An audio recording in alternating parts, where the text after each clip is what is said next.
YouTube, Dawson Rider here. Welcome to my review for Kamen Rider Gavv Episode 4, and I still am continuing to enjoy the show. I think at this rate I will continue to cover it regularly past Episode 5. I think I said back in the Gotchard days, way back in the dark times, 4 weeks ago, that I would cover 5 to 10 and see how it felt, but as of right now I'm enjoying talking about it, I'm enjoying watching it, so unless it tanks in the next 2 episodes, I'll continue to cover it regularly for a while because it's really been enjoyable. Not that this was like, oh my god, knock it out of the park, amazing, but I think it generally continued the pacing and momentum I've liked. In a way though, this isn't necessarily a negative, I wrote it down as one of my mixed and negatives though. It felt like a lot of this episode was just kind of clarifying stuff we already knew. Like, we did have the family finally show up and confronting Shoma and clarifying a little bit of their dynamic and what happened to his mother when she kind of got, like, squished down into, like a cube, or not a cube, but it wasn't a cube, you know what I mean? She got condensed, and then he couldn't get condensed, and he escaped. And, like, it was good clarification, and it gave us a little more information. I was a poet, and I didn't even know I rhymed those words. But it just felt like it was clarifying things we already knew, which I think is maybe needed because they kind of just gave you the breadcrumbs, but I feel like for me it was just kind of streamlining all the information. That's not necessarily a negative, I just, when I thought about it, it gave the false impression of more progress in this episode than I thought. Other than the family finally confronting him.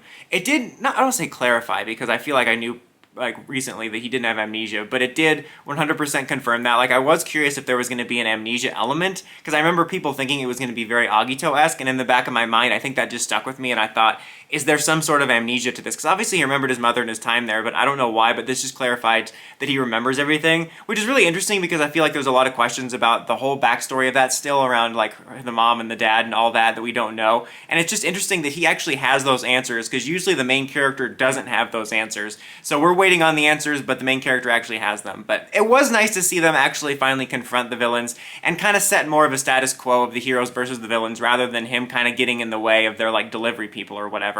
And it also clarifies a little bit for sure how the villain's gimmick works when Hanto's talking to the little scientist guy that knew all about the monsters. Again, that felt like very much just clarifying and streamlining information. It was almost as if the last 3 episodes laid out these kind of Easter eggs and, like, moments that you could piece together the story, and then this episode just kind of laid it out in a straight line so you weren't confused, which is probably a good thing, I guess, for a kid's show.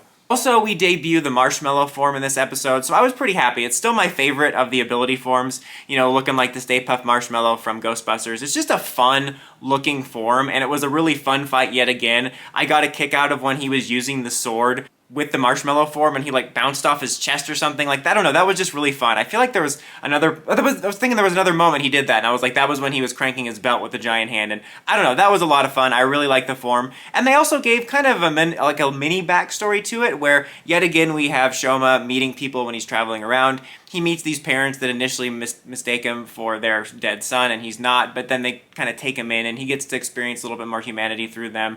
And I really like that. I really have been enjoying that aspect. I mean, we're only 4 episodes in, but just because of how fast Toku often wants to get to the status quo, I'm still surprised we're in this kind of journey mode. Because I assume at some point we will have it where he's with Sachika and Hanto and they kind of have their base and stuff. But I've been enjoying this.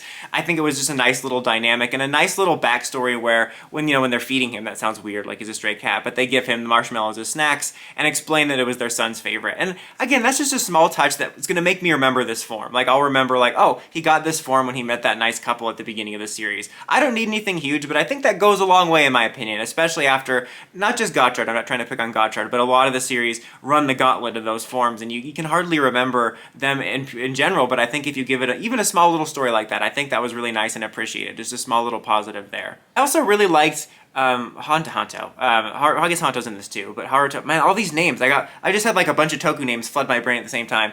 Shoma, I like him like reinstating one of his drives to protect people is protecting the planet that his mother came from. I thought that was a really nice aspect of his motivation. Like, he had the motivation at the beginning, which I think was nice, is that he felt guilty for not being strong enough to protect his mom, and then now he also has that aspect of, I want to protect the planet that she came from, and I think that's really nice. I think that's the main thing that this added to the sort of status quo over that, is a little bit more of his motivation and his drive, which I really liked. So yeah, I still really enjoyed the episode. I'm really happy to be enjoying it. I really enjoyed the debut of my favorite form. Like I said, my only real negative about this is, outside of, furthering his motivation and stuff and sort of setting the pieces, it did feel like we were streamlining the information, so it kind of gave this false impression that this was a huge episode, and I'm like, oh no, we just kind of collected all the information we had, which isn't a bad thing, but I'm looking forward to next week. It looks like we're on the road to debuting Hanto's rider form, Valen. I don't know if it'll be next week or not. I don't recall from the preview seeing a flash of it, because usually when they debut a former new rider, they spoil it by showing it in the preview, but I'm hoping that next week is like part 1,